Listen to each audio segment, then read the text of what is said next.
त्याग दिया और चले गए वन में। किस लिए? क्योंकि एकांत में जाकर मैं भगवान में मन लगाऊंगा। और अगर घर परिवार में, राज्य में के ही शासन में रह गया तो मेरा जीवन जो है ऐसे ही व्यर्थ हो जाएगा। इसीलिए आज वो वन में चले गए, परंतु अनहोनी देखे महाराज कि आज वो कम ही समय में अपने राज्य को त्याग कर चले गए कि वन में जाऊंगा भगवान के लिए, लेकिन वहां पे उनका मन एक मृग के बच्चे में लग गया। उनका मन लगा, लेकिन जब मन लगते लगते क्या हुआ कि उनका पूजा पाठ, ध्यान, भजन, कीर्तन सब समाप्त हो गया, संध्या सब समाप्त हो गया। केवल उस मृग के बच्चे में ही उनका मन लगा रहता था।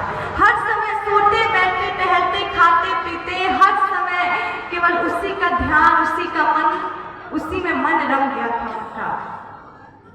जब वो मृग का बच्चा कहीं जंगल में चला गया और खो गया तो इधर भरत जी इतने परेशान हुए कि उन्होंने अपने शरीर को उसी का चिंतन करते करते करते अपने शरीर को त्याग दिया और अगला जन्म जो है उनको वही प्राप्त हुआ, एक मृग का योनि मिला।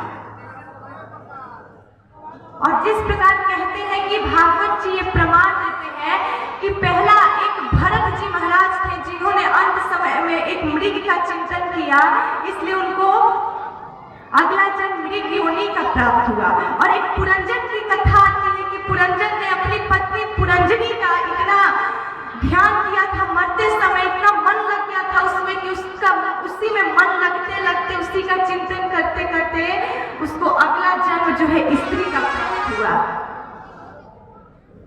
एक स्त्री का मिला। इसीलिए ये भागवत में ये दो ऐसी कथा आती है जो ये समझाती है, ये सीख देती है कि कभी भी अंत समय में किसी स्त्री पुरुष किसी का भी चिंतन करते करते अपने प्राण को अगर आप त्याग दोगे, तो अगर आप स्त्री का चिंतन करते करते प्राण को त्यागोगे तो आपका अगला जन्म एक स्त्री में ही मिलेगा।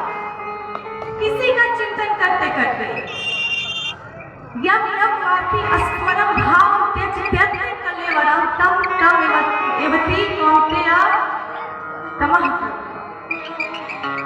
यानी कि कहा गया है श्रीमद् भागवत गीता में कि यम यम स्मरम भावम त्यज त्यज कलेवरम, यानी कि जो इस कलेवर को, इस शरीर को किसी का भी चिंतन करते करते त्यागेगा उसका अगला जन्म, भगवान स्वयं अपने मुख से कहते हैं कि उसका अगला जन्म वही मिलेगा। इसीलिए केवल अंत समय में भगवान प्रभु का चिंतन बताया गया है कि उन्हीं का चिंतन करते करते अपने प्राण को त्याग दो। लेकिन अंत समय में अगर ना आए, क्योंकि अंत समय ऐसा होता है कि एक एक महायोगी, महापुरुष, संत, महात्मा, एक एक भक्तों का भी अंत समय में जब उसका प्राण निकलता है तो जल्दी भगवान की याद नहीं आती है।